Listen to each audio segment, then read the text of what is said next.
Hello, and welcome to the School for Advanced Research webinar series. My name is Paul Ryer, and I am the Director of Scholar Programs here at SAR.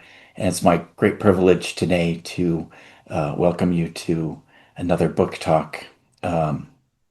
Before I introduce today's speaker, a couple of announcements. Firstly, if you have a question, please, we welcome questions. If questions come up during the talk and conversation, please type your question into the Q&A field. We will get to as many questions as possible. Sometimes there are very similar questions and we may combine two questions into one, but we'll do our best to answer all the questions. Thank you to our sponsors. The sponsors include the Patricia Foshi Charitable Fund, the Mellon Foundation, the Palahamo Foundation, Thornburg Investments, the Wintergren Foundation for Anthropological Research, Dan Marian's UBS Financial Services, King Galleries, Red Wealth, Santa Fe Dining, Shiprock, and Walter Burke Catering. Thank you to all sponsors who helped make this event possible.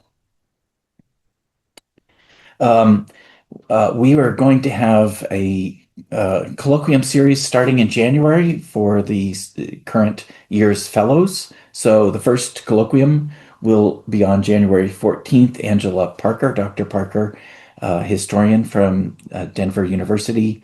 And you can find a full list of the colloquia in the chat field here. In fact, I think it's up right now. Yes, it is. Mary just put it up. Thank you. And then my other announcement is that there will be a link to Professor Nelson's book, the book he'll be talking about. There's an open access version of that book available through a link also going to go up into the chat field. Okay, so it is my great pleasure to introduce today's speaker, Dr. Christopher Nelson, full professor of anthropology at the University of Chapel Hill, at University of North Carolina at Chapel Hill, speaking about to his recent book, When the Bones Speak. And Professor Nelson did his PhD at the University of Chicago, his MA at Cornell University, and his bachelor's at Penn State. So go Nittany Lions. He will be joined today by Dr. Brad Weiss, a professor of anthropology at William and Mary University, a PhD also from the anthropology department at Chicago, a master's from Chicago, and bachelor's from Dartmouth.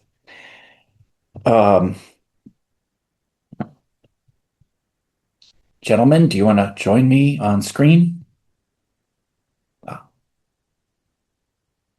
There's Brad and there's Chris. Thank you so much.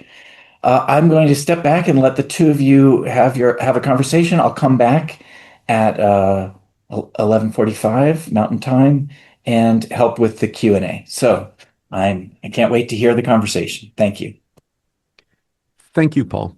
And I'd like to start off by thanking all the folks at SAR, not only for the opportunity to talk today, but for their support throughout the development of this project. I really appreciate it. I'd also like to thank my friend, colleague, and collaborator, Brad Weiss, here for appearing so that we can have our conversation today. I'm really looking forward to the discussion.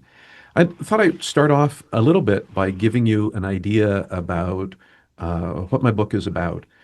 As you can see from the title, it's about sacrifice. And since I'm an anthropologist, you might have some ideas about what that might mean, questions ranging from animal sacrifice to maybe classical notions of human sacrifice. And certainly that's a dimension of the project. But it's really a kind of a historical and political inquiry into the meaning of sacrifice in contemporary society. What does it mean for the state? What does it mean for people to sacrifice other human beings for their purposes? And maybe more complexly, and I think that more difficult to get at, is the question of what does it mean for one to sacrifice themselves? And how can it be that we as ethnographers or as historians have some kind of access to that material, that the reasoning from those who have died. So that's sort of what's at the center of my project. It's a project set in Okinawa, Japan. I've been doing field work in Okinawa, Japan since the 1990s, and I've had personal experience of Okinawa since my first visit there in 1985. Many of you might know Okinawa as not just a kind of a tropical island that is part of the Japanese state, but as a place where people are reputed to live long and healthy lives. Other people might know it as the site of the last land battle in the Pacific War, one that was particularly violent and horrible. A quarter of the population of Okinawa, the civilian population, in addition to all of the soldiers who were killed in the combat, but a quarter of the civilian population was killed outright.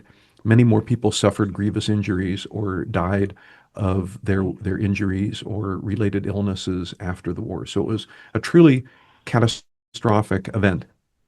And I have spent most of my academic life trying to make sense of not just that experience, but how it is that people have continued to live their lives and to understand their own history and the experience of their fellow Okinawans. And the first project that I did was a kind of an investigation into that. And I became really interested in the ways in which people created um, if not positive representations, but efforts to reclaim the experience for themselves. And so I worked with a group of storytellers, musicians, dancers, and comedians, as well as local activists who tried to come to grips with the consequences of this Okinawan past and to use that information, that knowledge, but also that power in order to live in the world today. And so I finished that project. And one of the things that I thought about it was that I had really focused on people who had done something productive with it. And that was because most of the people with whom I worked didn't want to be characterized as victims and wanted to demonstrate that they were more than just some kind of a object tossed about by the forces of history, that they were able to do something for themselves.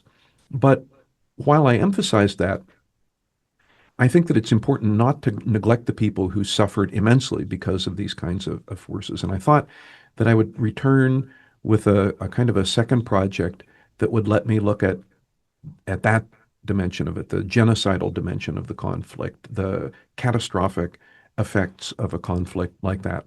And so I went back to Okinawa in 2010 to do a period of field work with a kind of a project in mind. In the first week that I was there, I was getting settled in and starting to make the kind of phone calls that you make and sending email to people and trying to set up my schedule for the next couple of weeks. And a friend of mine, an Okinawan anthropologist, called me up and he said, "Hey, I think that there's a really interesting lecture tonight at Okinawa University. We should go to see that." And Okinawa University, Okinawa Daigaku, is a place very famous in Okinawa and throughout the rest of Japan for, on one hand, its really rigorous studies of local communities. So it's very much a place concerned with the study of Okinawa itself. But it's also a very political space, and it's a place where you can see the kinds of cutting edge political arguments about Okinawan issues playing out in real time. And so we went to hear a lecture by an activist named Gushken Takamatsu.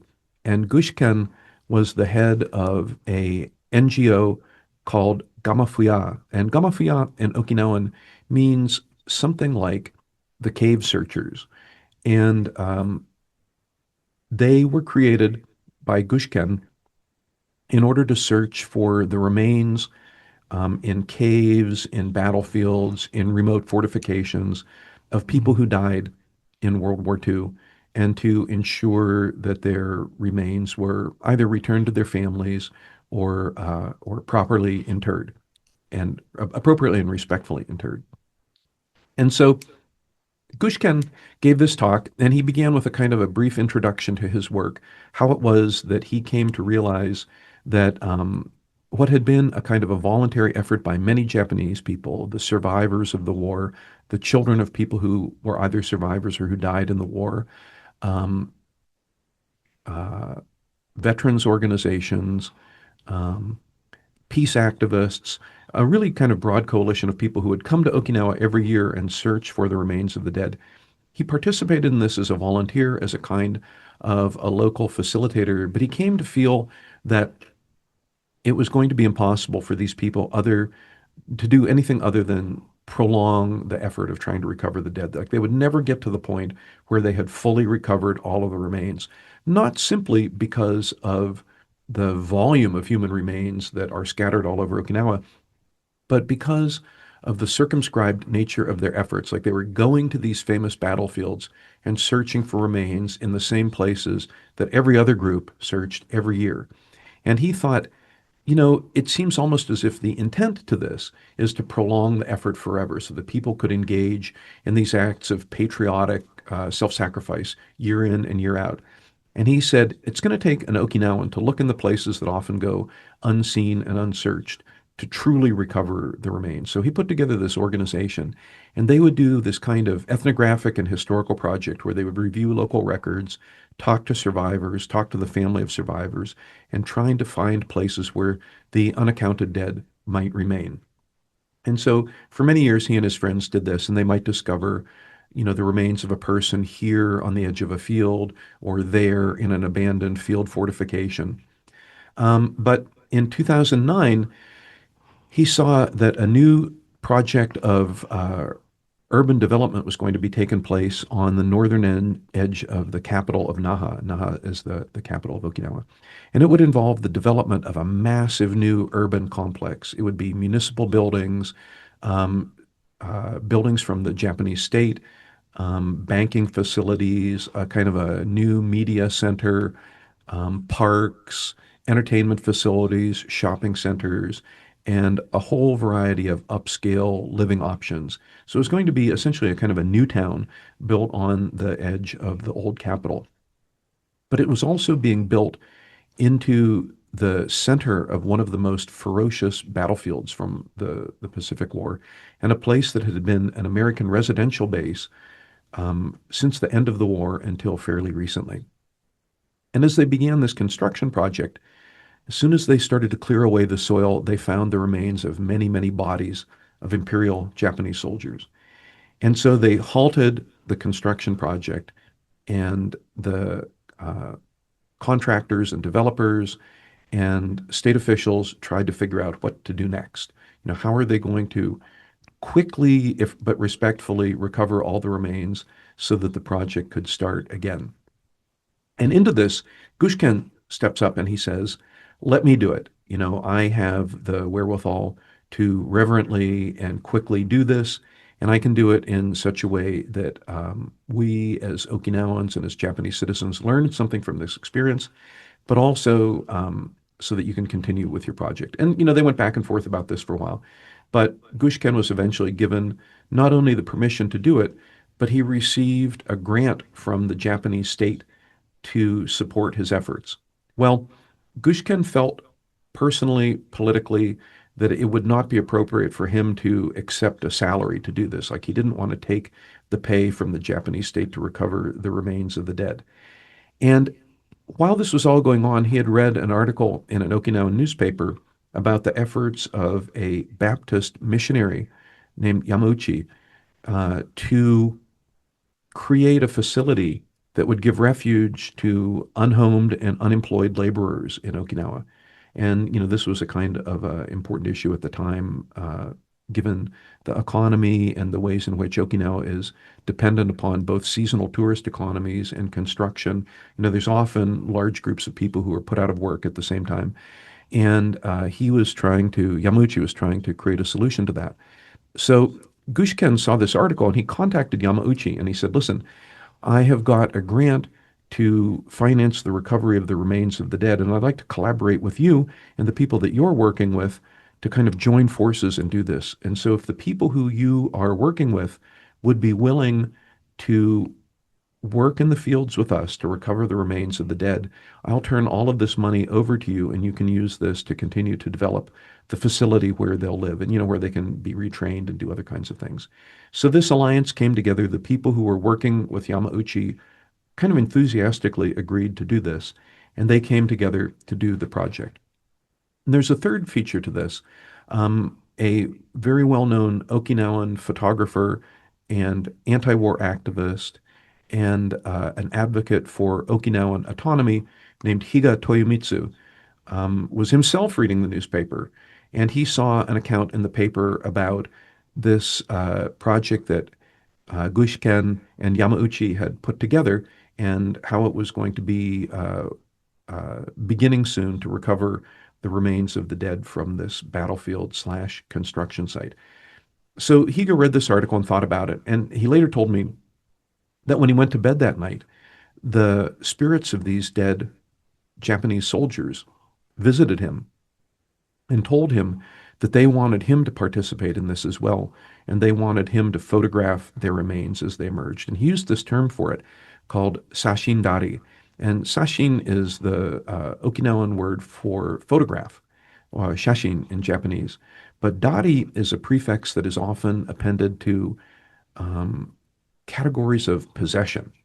And so kandari is a term that's often used in Okinawa for spirit possession or being contacted by the spirits. So this is like a neologism that he created meant to like to be summoned to photograph. The spirits of the dead were summoning him to photograph them. So he also joined these laborers and the volunteers from Gamafia in the field, and he began this project of extensive photo and video documentation of what they were doing. And in Japan, he goes quite famous as a black and white 35 millimeter photographer. He's part of this movement that began in the late 1960s and early 70s. And they have a particular kind of aesthetic and engaged in extensive documentation of everyday life.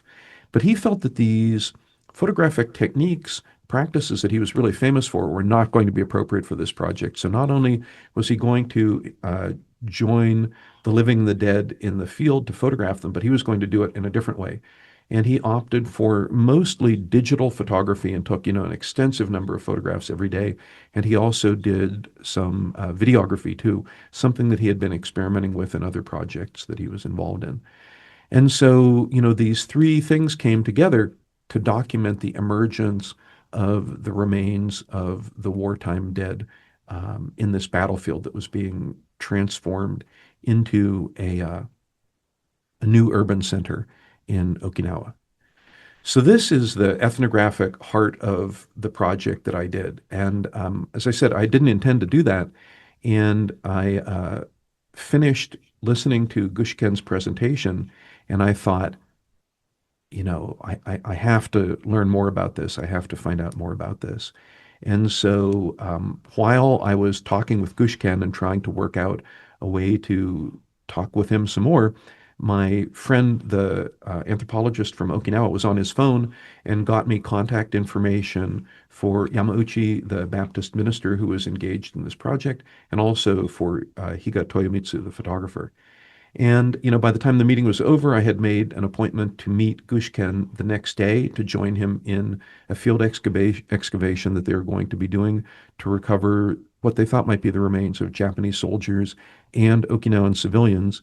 And, I had made plans to contact these other people.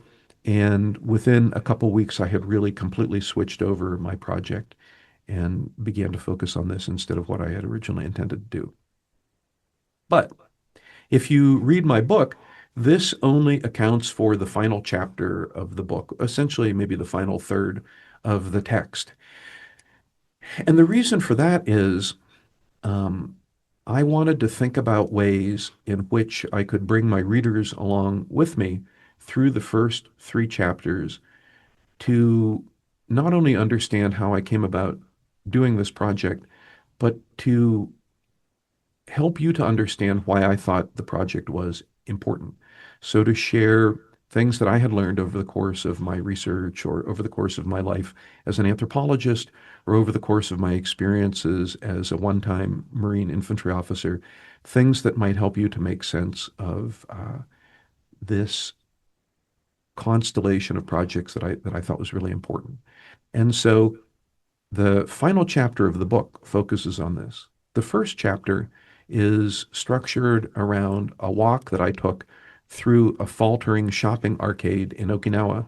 But in the course of that walk, I both had an opportunity to engage Okinawan fortune tellers who had set up shop in the arcade and to visit a museum of everyday life that had been established by the municipal government at the edge of the arcade.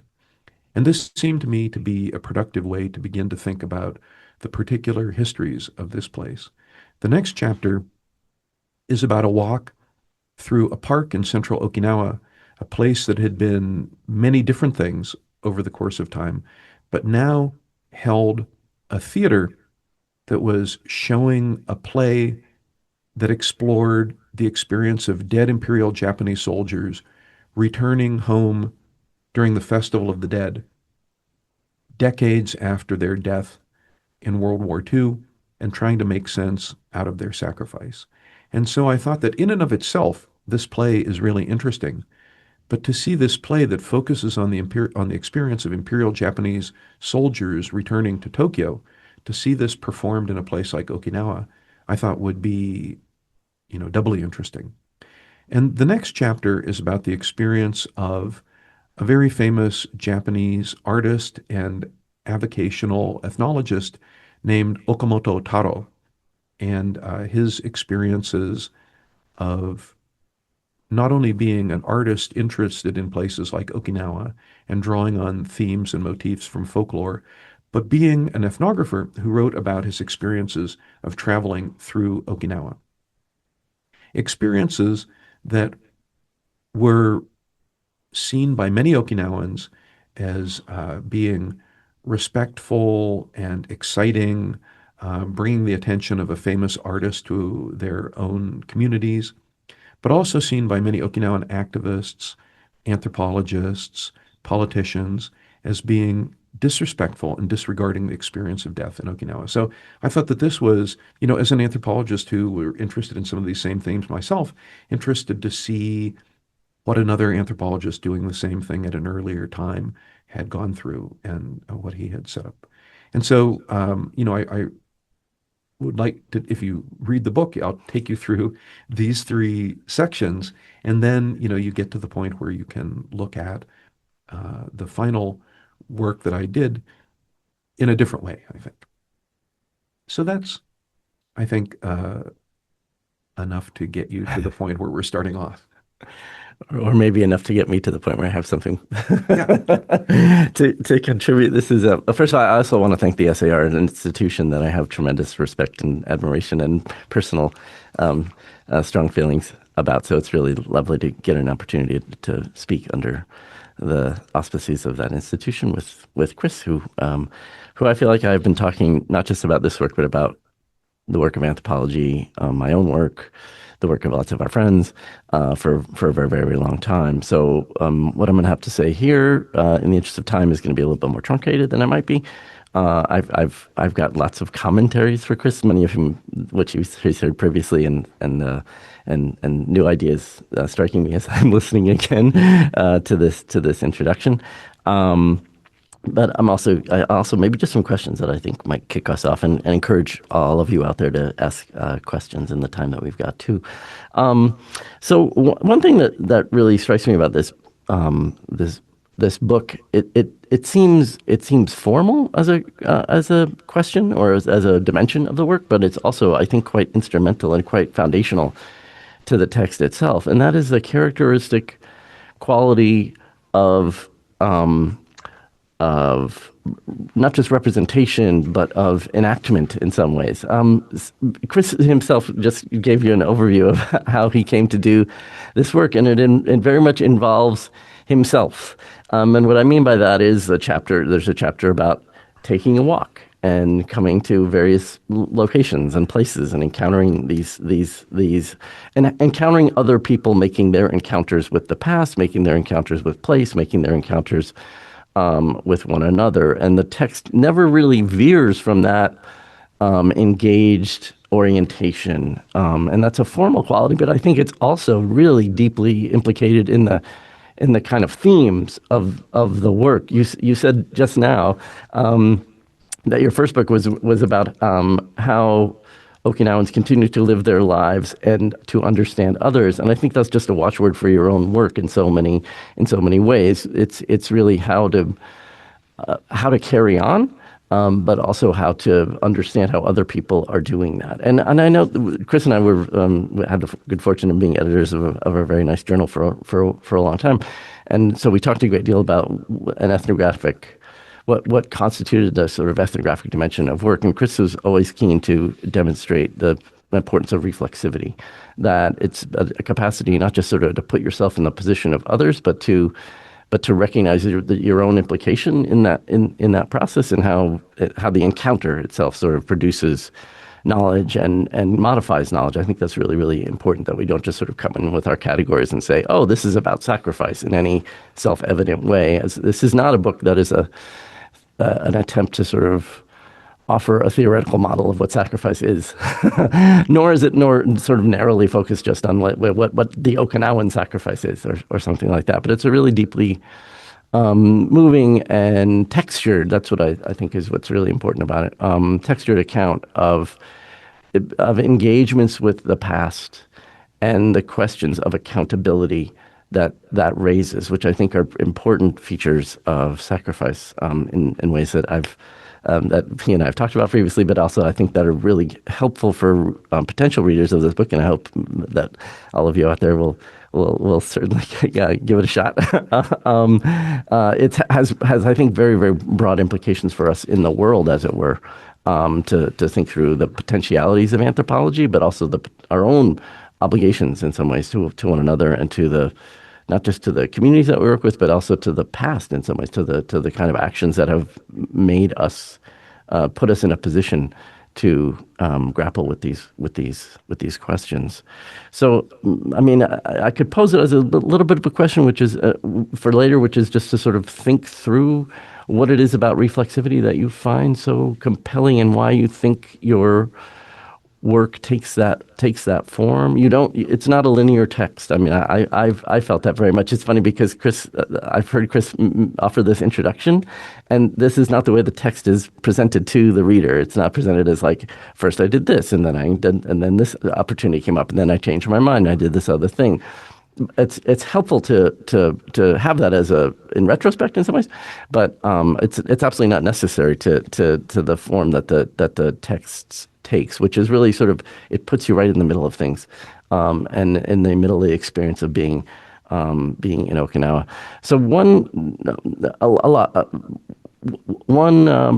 part of that reflexivity, and part of that what I'd call this sort of engaged orientation, is your rigorous attention to everydayness and to everyday life. There's not just a museum of everyday life that Chris happens almost incomprehensibly, fortuitously to encounter, but the very subject matter of this work, in many respects, even at its most institutional forms, is really about like capturing the textures, the sensibilities, and the intimacies of everyday life. Of experience itself in some ways, but also always experience with others, and with and with you being the interlocutor, the mediator, the moderator who makes that possible. So I always think of this as there's a kind of triangulation that's always involved. That's Chris's perspective is always present, but it's not the sort of obsequious focus of what Chris offers, but rather it's an awareness of his awareness of other people's awareness as well. So that's sort of interesting. I found that really fascinating. The other important dimension of everyday life, which I think is a theme that runs throughout the book, and it's really in some ways as prominent and important and distinctive about the contribution of this work, is everyday life as a means to tackle temporality. This is a topic that's really near and dear to me, as Chris knows, and often for the same reasons that it's near and dear to Chris.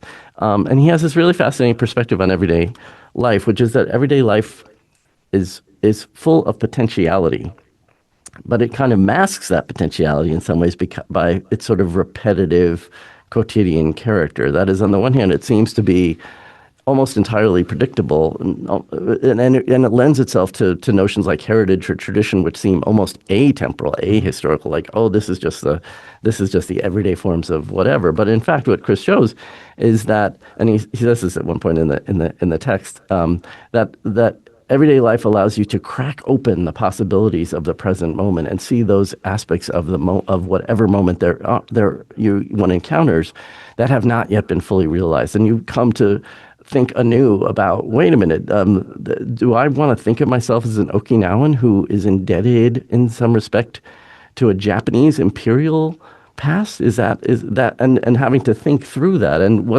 who these bones are. I mean, ultimately, but not just who these bones are, but also the imperial past, kinship encounters, everyday relationships that are built on a lot of the same kinds of rhythms.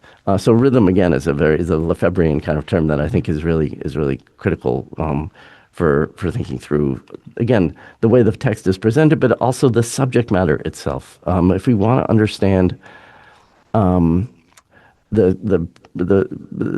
overwhelming significance in some ways, incomprehensible significance in some ways of a genocidal sacrifice, I think we also have to think deeply about how people make sense of any kind of temporal qualities and experiences, and that comes through in really interesting ways. Again, not in a linear way. I mean, it's sort of presented in a series of contingencies, which is, I think, actually adds to the notion of the potentiality of time. That contingency itself creates possibilities, and there's always emergent forms of encounter and emergent forms of the past, emergent forms of historical encounter, which I thought is really complicated, but also I think one of the really deeply engaging set of questions that I really liked. I've had more to say to Chris about things like time and temporality. This work resonates with a lot of the earlier work that's really important to me. That sort of asks about the temporal forms of activity, how increment is established, how increment and sequencing are established, and what the relationship between sequence and cycles, or sequence and the past might be. That we all recognize that, sort of almost rectilinear enlightenment notions of progress are few and far between, and even where they exist, they tend to be more insisted upon than actually experienced. And I think this text offers us ways for thinking about how the very forms of pastness themselves are understood, and what their possibilities are, again, what their sort of potentiality might be.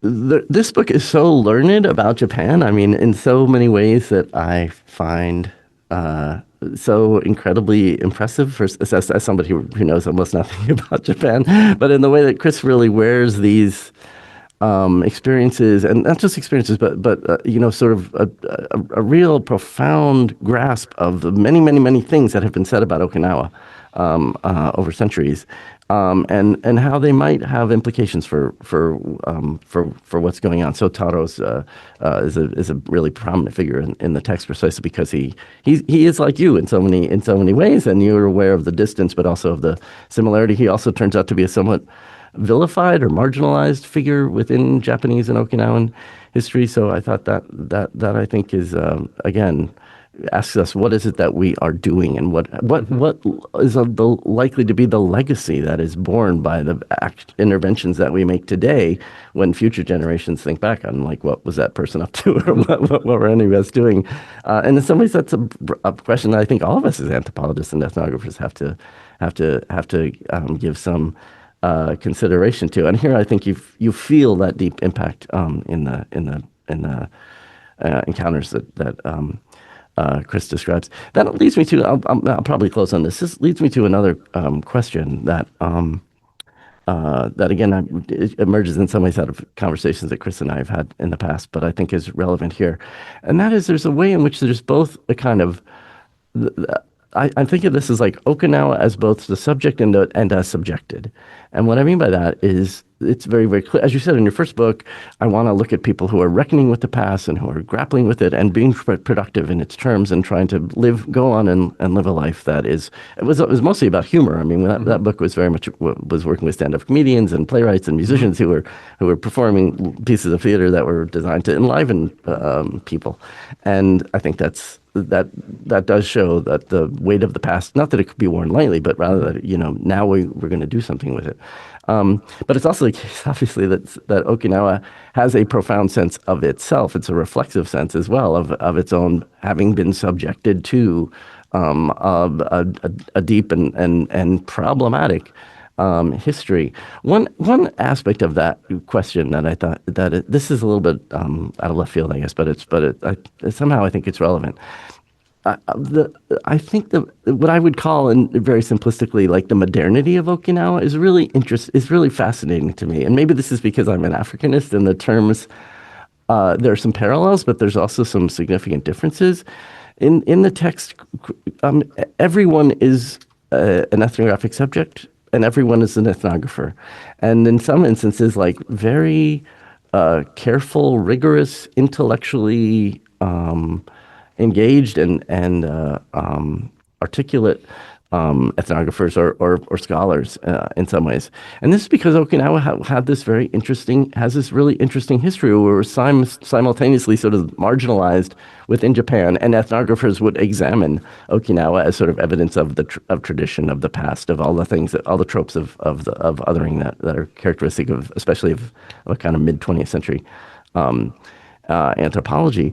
But at the same time, Okinawans were deeply participating in the crafting of theoretical insights and understanding that emerged throughout the course of the 20th century. Georges Bataille figures as one of the preeminent figures in this work, precisely because his ideas about value and loss and excess were interesting to Okinawan, not perhaps to all of Okinawa, but there were Okinawans who were in Paris, who were in these places, and part and parcel of the way that those things were formulated, and that it has consequences for the ways that then you come back and you think about, or you work towards a different sort of sovereign position, or different ways of producing value in your kinship networks, or in the processes of binding that are really sort of, for me, one of the ethnographic hearts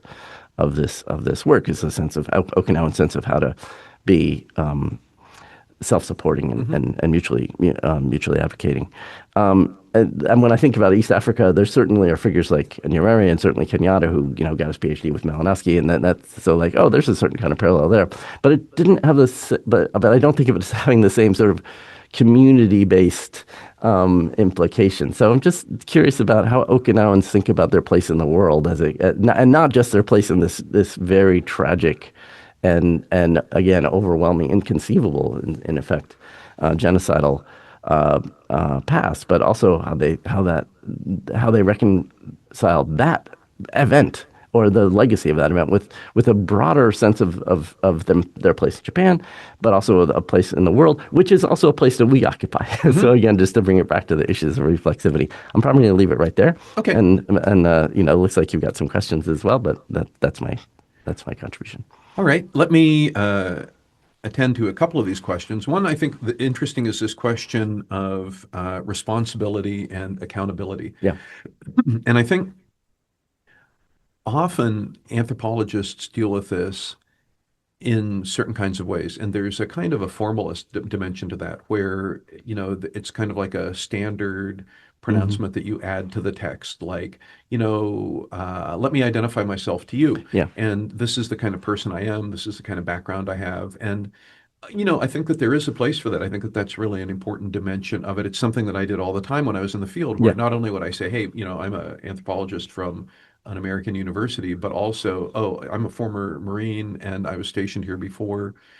So because I thought that it was important that if someone was going to be my interlocutor, they should at least have some idea of who I am, Hmm. before they begin to answer my questions. But more deeply than that, I think at a kind of a philosophical level, I ought to be able to account for how it is that I know what I know, or how it Hmm. is that I know what I'm going to say. And so I think that that's an important, actually methodological distinction, that when I'm writing something, that I want to kind of lay out all of the different things that go into me thinking about the thing that I'm about to tell you, Hmm. so that you can follow my path along and agree with me or disagree with me.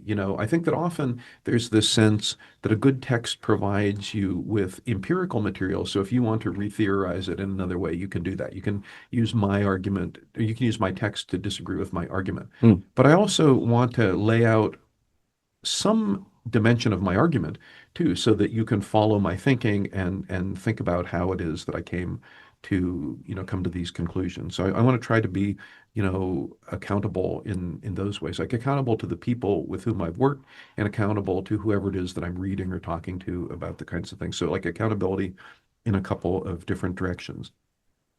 I think this question of everydayness is really crucial, and I think that anthropologists more broadly should attend to this more seriously. There are a great deal of things that interest me about politics or economics or any other kind of broader systemic concern like that. But I can't apprehend them, like I can only Hmm. see the way that they are enacted and engaged through the practices of everyday life. Hmm.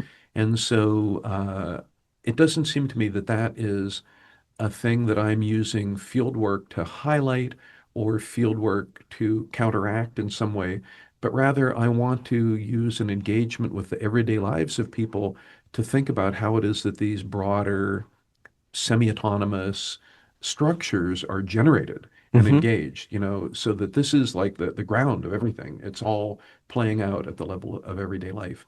And so, if I look at an economic statistic, this is a report that was generated by somebody living out their everyday life Mm. in, an econ department or in a government ministry or something somewhere.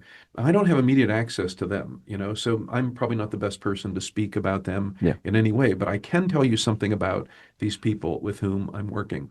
But to kind of flip that over to your last point, um, that's also why I'm interested in, the work of anthropologists in the communities where I've worked, because they're part of the same life world, and Hmm. so when I go to a seminar or when I talk with an anthropologist, that's not backstage.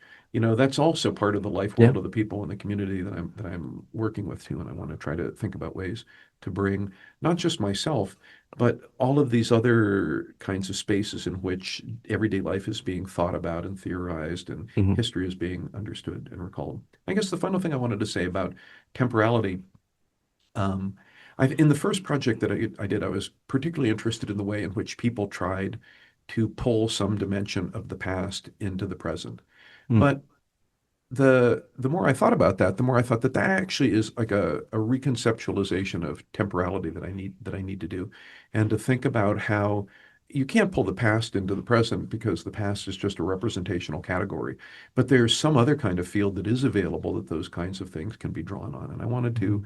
kind of go back and rethink all of that in the course of this project Mm. to add like another, like I had to do the first project in order to come up with those kinds of dispositions and understand the world in that way. Mhm. But now I had a chance to go back and add another level of depth to that, and that's one of the things that I wanted to accomplish with Yeah. this.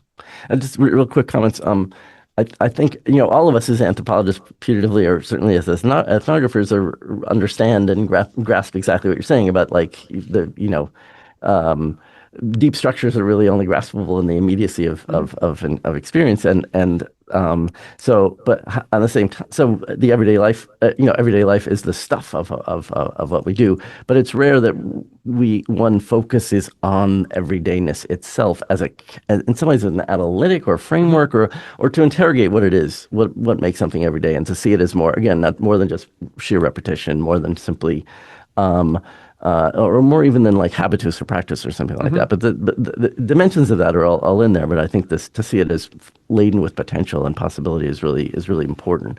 The other thing is, it's interesting that when you talked about accountability, you immediately sort of go to the ethnographer's stance, which of course, yeah, absolutely.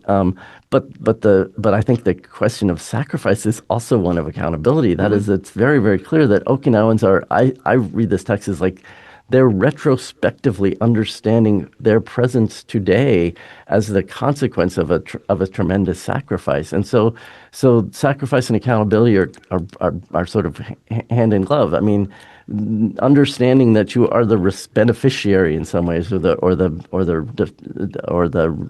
outcome of sacrifice generates certain kinds of indebtedness, generates a certain kind of accountability, that I think is that people really, and also again, an almost intractable one, right? I mean, like, really, how do people?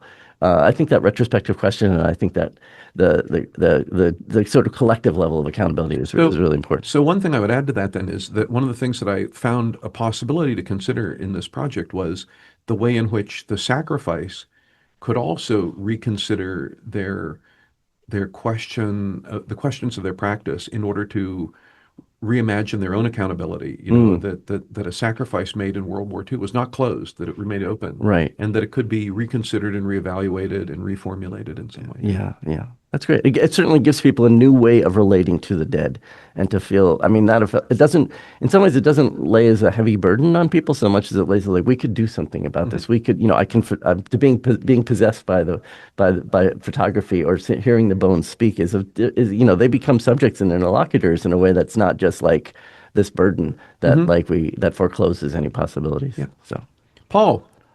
Gentlemen, oh, I was freezing up. What a lovely conversation. I hate to jump in, but we are on the clock, and yeah. I want to make sure we also have time for questions. So to the folks listening in, please, again, there are a couple of questions here. We'll start with those, but I also want others to feel free to jump in with questions. Could I start with my own question? Chris, this is really for you.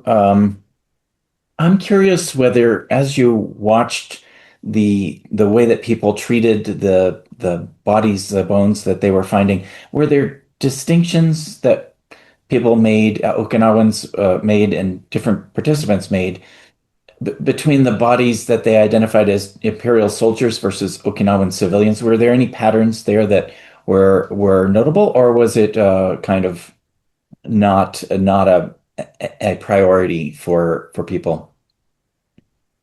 So that's a really provocative question. I have to say that ethnographically, in the projects that I was working on, the only remains recovered were the remains of Imperial Japanese soldiers who were not Okinawan conscripts. Most of them in the places where I was working could be expected to have come from Northeast Japan, I think like units from around Niigata.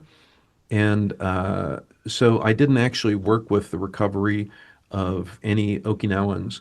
Gushken himself had done different kinds of projects, some where he focused on, particularly because he uses this kind of ethnographic investigation to locate the remains of the dead, where he had found either Okinawan civilians or, and this is a complicated issue, just to kind of shorten it for the purposes of our discussion, Okinawan conscripts, people who had been conscripted into the Japanese army that day, months before, a year before, to fight locally in Okinawa.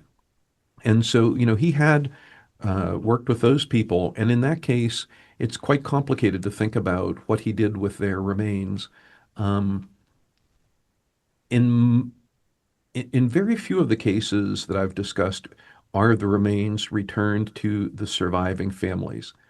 And that is because they have mostly been accounted for, that they have been determined to have been dead, to have been killed in combat.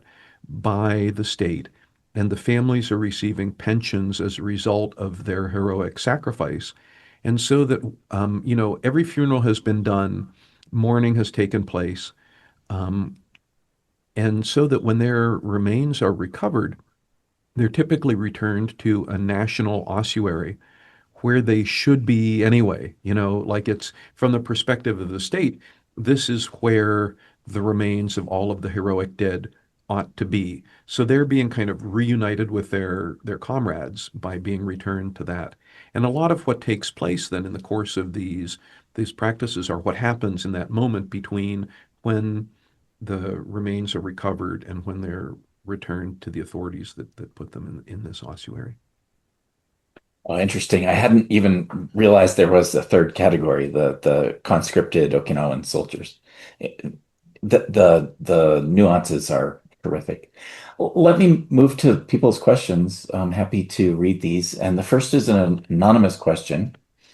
Um, I read that Japanese soldiers forced, and that forced is in quotes, 400 Okinawans to suicide themselves. What was the reason or meaning for this? Along with the suicide bombers of World War II, would you speak to the forces behind this sacrifice practice?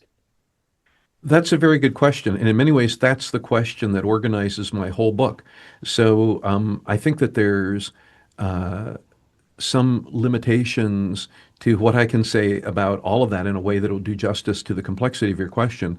But what I can say is that um, the Okinawan civilians were ordered to commit suicide because of uh, a couple of things. One is a kind of a statement that had been disseminated to Okinawan municipal governments saying that, if you were captured, then all of these horrible things would happen to you. You would be tortured, subject to almost unbelievably brutal actions. Your families would be tortured, and then maybe you would be allowed to die. And so you would be better off as a patriotic citizen to take the lives of your families and to take your own life. And at best, to take the life of a soldier before you do that, of an enemy soldier before you do that. And there's a longstanding debate in Okinawa as to whether or not there was an actual military order to do this or not. But many of the critics who are involved in this debate in Okinawa say, it isn't really important if there was a formal order to do so, if the entire ethos of Japanese rule at that point had been for civilians to make a patriotic sacrifice of their lives. Um, the logic behind uh, the actions of pilots or pilots of small boats is a little different. And I would recommend to you Emiko Unuki Tierney's spectacular book about exactly this question if you're interested in that. And here's a question from Ann Allison. Great talk, great book, great commentary. Question. Brad mentioned that you treat everyday life as full of potentiality, something that can crack open into various dimensions. It would seem that this applies to the bones themselves and the fact that the bones getting retrieved long after the genocide are themselves full of potentiality by the very fact that they lay undiscovered for so long. Might you say something about dead remains, both in this context and more generally? Does death bear this potential even more when the dead remains don't simply stay in the ground in an everyday kind of way? Oh, great question. Thanks, Anne. Um, Let me reverse the order of answering that. So I would say that within the context of everyday life, most Okinawans consider the dead to continue to have agency, to continue to be subjects that can operate in the everyday world. They may not always be co-present in the way that we might imagine them to be. They have other places to which they can go, and they have other things that they attend to in the course of their ongoing existence. But there are times at which they come together along with the living in order to do different kinds of things. And so this can be the exchange of gifts or the exchange of value to life, all kinds of different things like Mhm. that. Um, And so it isn't a remarkable assumption, like on my part, to say, oh, the dead continue to have subjectivity, that they can act. But often these are left to more kind of general, either everyday practices or to kind of the terrain of like folk practices, like, oh, there's a ritual during or a festival during which the dead are going to come back. But what was interesting to me about this experience is that it isn't just that the bones of the dead were recovered, but according to many people like Higa Toyomitsu, who was participating in this, it wasn't that the incidents of building this new shopping district recovered the remains of the dead. It was rather that the dead took advantage of this moment in order to reemerge into the world of the living. Like they were just waiting for someone to come and uncover them. Hmm. And the cause of this is not the construction of the new of this new community in Naha, but rather their concern with the remilitarization of Hmm. Okinawa. And so they just took advantage of this opportunity. It's like this contingency that allowed them to come back. And so, the dead returned to the world of the living in order to engage in a more direct form of dialogue with the living, you know. Hmm. Um, So they finally had something to say. yeah, but not only that, their physical return is witness to their transformation over time. They kind of instantiate a sort of a Hmm. metaphoric dimension to this. Like they don't look the same anymore. Obviously, their flesh has decomposed, their clothing is gone, they're skeletons now, but the color of their bones have been changed. They're bleached to kind of a mahogany red after being immersed in the Okinawan soil. Right. And Higa's point is, you can see that they're changed. Why would you not think that their subjectivity has changed over that time too? Like, why do you think that they, for this entire duration of their burial in Okinawa, they have remained the same kind of heroic, patriotic subject that they were at the moment of their death? They're not. They're different now, and that's why they're reemerging. Hmm. It reminds me. I mean, I don't. This is going to sound terribly exoticizing and anthropologizing in some ways, but it does remind me of geomancy. I mean, that in some ways the remains of the past through secondary burial provide a template for the future, and good fortune lies your ways if you can orient the past to the into the future, and it's also very tied up with things like healing ceremonies and rites of recuperation in that way. And I mean, I certainly see resonances Well, here. but Again. what I would say though is that the reburial, like this kind of Hmm. moment that we would expect, is actually appropriated by the state, and Right. that's where these possibilities are domesticated and returned to the Hmm. service of the state. Yet another set of heroic remains, Hmm. rejoins the communal space of the patriotic dead. But what Higa is saying is that they're intervening themselves in that time between when they emerge from the ground. Yeah. Like they're finally fulfilling this potential that existed the whole time that they were waiting. They're realizing it in this moment. And he's just collaborating with them in that, in creating the kinds of representations that can perdure after the bones have been returned to. So it's like the possibility splits, that Hmm. the representations that he's creating of them at the moment of their emergence can help them to stay present, even when their material remains are, returned to these ossuaries. Right. But and then there's another contradiction there because it's both. This is a kind of imperial project, like we're going to restore, we're going to affirm the Japaneseness of all of these remains in some powerful way. But as you also said, they have chosen this moment to come back precisely in order to counter the forces of militarization, which continue to make Okinawa central to. And what's allowing them to stay present is Higa's revision of Okinawan mortuary practices. And so in some Mm, ways, he's extending to them the courtesy and the respect of treating these Japanese soldiers as if they were members of his community, right. and substituting photography for the construction of ceramic urns in mortuary practice and stuff. Mhm. His photography allows them to remain in the same way and to remain in a different way than their state of I don't know, mere death or whatever it might have been, Mhm. in the same way that the secondary burial allows members of the community to remain present in a new way. Yeah. It's also sort of a digital ossuary. I mean, an alternative ossuary to the national. If his photographs have. Well, it makes Not exactly. Okay. It's in advance of that. Mm, So it allows the moment sure. before they're interred to remain present, kind of acting against, the representations of these nationalist ossuaries. Yes. See, we're out of time. We are running out of time, gentlemen. I thank you so much, both of you, for a fascinating conversation. There's a lot more we could think about comparatively. I think we see dynamics that are different and similar in the U.S. with the return of remains of soldiers. I think it's the best of anthropology to think comparatively and more broadly about things we otherwise experience as normal and matter of fact. So in our everyday life. So thank you both for this great conversation. Thank Um, you. Thank you. Thanks to the audience for your questions, for your participation. So much to think about. Please again quickly download the book link and take a look. And should any of you ever be anywhere near Santa Fe, please stop by. You're always welcome here at the School for Advanced Research. Thanks again, gentlemen. Bye. So long, everybody. Thanks, everybody.